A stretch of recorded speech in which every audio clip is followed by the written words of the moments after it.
So method of function, you know, the same. They are service guns, combat Tupperware, as some people like to say. They are service type handguns.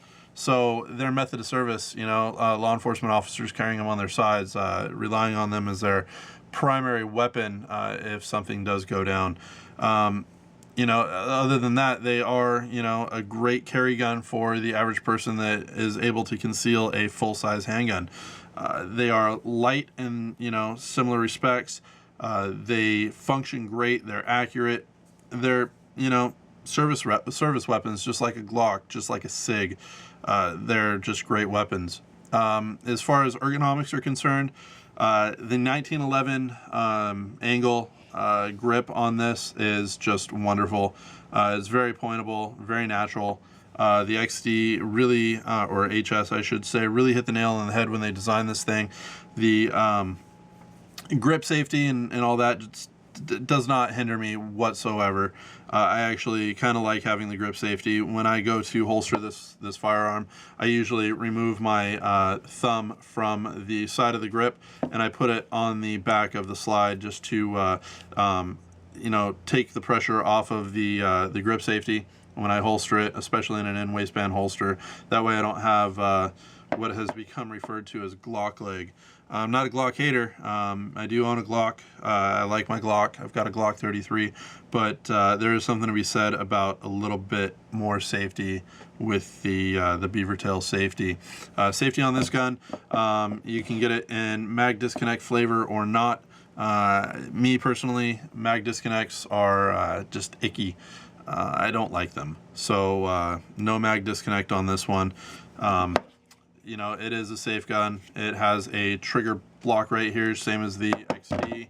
The XD has this little trigger bar in the middle, which has to be depressed. The Smith has a hinge trigger, which has to be depressed to release this this little latch right here back up into its spot, so that the trigger can then slide back freely. If you were to pull right here, it's just not going to happen. So you know, even if you pull straight dead in the middle, it's not going to happen. So if something does happen to catch on the trigger, unless it's catching down here, it's not going to go off really. So safe action, safe guns. You know, what can you say? As far as accuracy goes, accuracy for both of them is about on par. They both function great and they both are very, very accurate. You know, natural point name on both weapons. I'm a big fan of natural point name.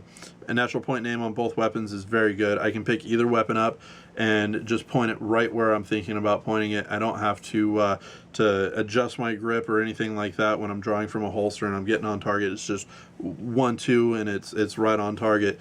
And I'm able to make first round hits. So that is a big importance to me. With Glocks, unless I've been reacquainting myself with them before a competition or something like that, I will tend to not be as accurate right out of the box, right out of the gate.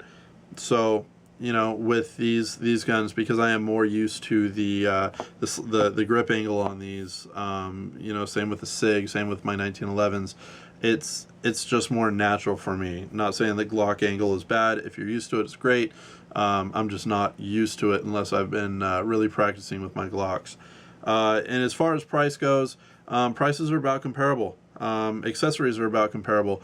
You know, I will say one thing though, with the Smith and Wesson, if you do get their kit, so to speak, you do get a Blade Tech holster with their in their kit, as opposed to the Springfield Armory plastic belt loop holster that you get with the XD.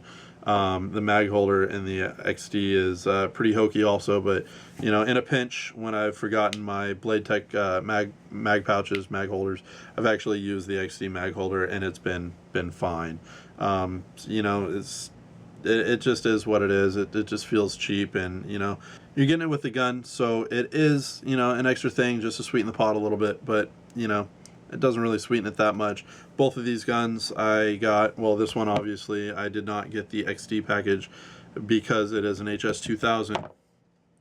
This gun I did not get the package from Smith and Wesson. Raven concealment holsters are my flavor for the M&P, and I decided to go without getting the add-ons for it. Now, as far as firepower is concerned, the XD9 does come with 16 round mags. That is great. Quite a bit of firepower in a gun this size. MetGuard does make an aftermarket magazine for the XD9, and it is an 18 round magazine, and it functions great. I actually own 3 of them, and they work really, really well. You know, I trust them enough to shoot them in competitions and to carry them, so they work that well for me. Your mileage might vary on that, but these stock magazines have always been great for me. I really like the chrome finish. I know a lot of people say, you know, it's blingy, it reflects light. It's not as stealthy if you have it, you know, in an external mag pouch, but you know what? The whole point of the chrome finish is so that it slides in and out of the gun very, very easily. If you have a phosphate finish on there, it may not slide as easily. Chrome is a very slick surface, so high nickel chrome works really well in just about all situations. You don't like the chrome, like I said, you can get the MetGuard 18 round mags. They stick down like another 1/8 of an inch. It's a great magazine, and the finish is very similar to this M&P magazine here. The M&P magazine, I actually really like this. It's a 17 round mag, so one more than the XD. And the nice thing is it stacks side to side, so you can see it says number 4, 6, 8, 10, 12, 14, and 16 on this side. Odd numbers over here, 5, 7, 9, 11, 13, 15, and 17. When you're loading it, you can just make a quick reference. Okay, it's on 4, it's not showing on 5, oh, it's showing on 5, it's not showing on 4 or 6. So you actually get a really good idea of where the rounds are. A little bit different design than the standard, you know, stack it on the back type thing, where you see like a little bit of the rim. Oh, is that 10 or is that 9 or is that 11? You know, it gets a little tricky sometimes with that. Not a big issue, not a deal breaker whatsoever.